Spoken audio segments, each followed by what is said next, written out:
শুরু এসআইআর এর field work. ভোটারদের বাড়ি বাড়ি বিএলওরা দিচ্ছেন এনুমারেশন ফর্ম, ফোন নম্বর। সমস্যা হলে যোগাযোগের পরামর্শ বিএলওদের সঙ্গে বিএলএরা।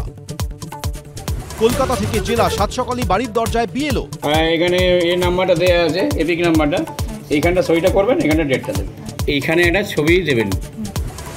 হাওড়ায় বাধার মুখে বিএলও। 46 নম্বর ওয়ার্ডে পরিচয়পত্র দেখাতে না পারায় বাধা বাসিন্দাদের। আজকের মতো বন্ধ এনুমারেশনের কাজ। পরিচয়পত্র দেয়নি কমিশন, দাবি বিএলওর। এসআইআর নিয়ে আজ মিছিলের পাল্টা মিছিল। রেড রোড থেকে জোড়াসাঁকো। মমতা অভিষেকের র্যালি। কোর্টের অনুমতি নিয়ে পাল্টা সোদপুরে শুভেন্দু।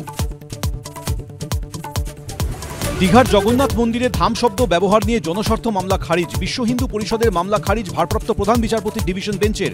সম্পূর্ণ নথি দিয়ে নতুন মামলার সুযোগ। এসআইআর নিয়ে সংঘাতের আবহেই বাড়ি বাড়ি বিএলওরা। কলকাতায় তৃণমূলের মেগা র্যালি। পথে শুভেন্দু। এবার রামনগরে এসআইআর আতঙ্কে মৃত্যুর অভিযোগ। ছকভাঙা ছটা দেখুন সুব্রজিতের সঙ্গে। কোর্টের অনুমতি নিয়ে আজই সোদপুর থেকে আগরপাড়া মিছিল শুভেন্দুর। সংঘাতের আবহে বাড়ি বাড়ি ফর্ম বিলি বিএলওদের। ঘণ্টাখানেক সঙ্গে সুমন। রাত 8টা।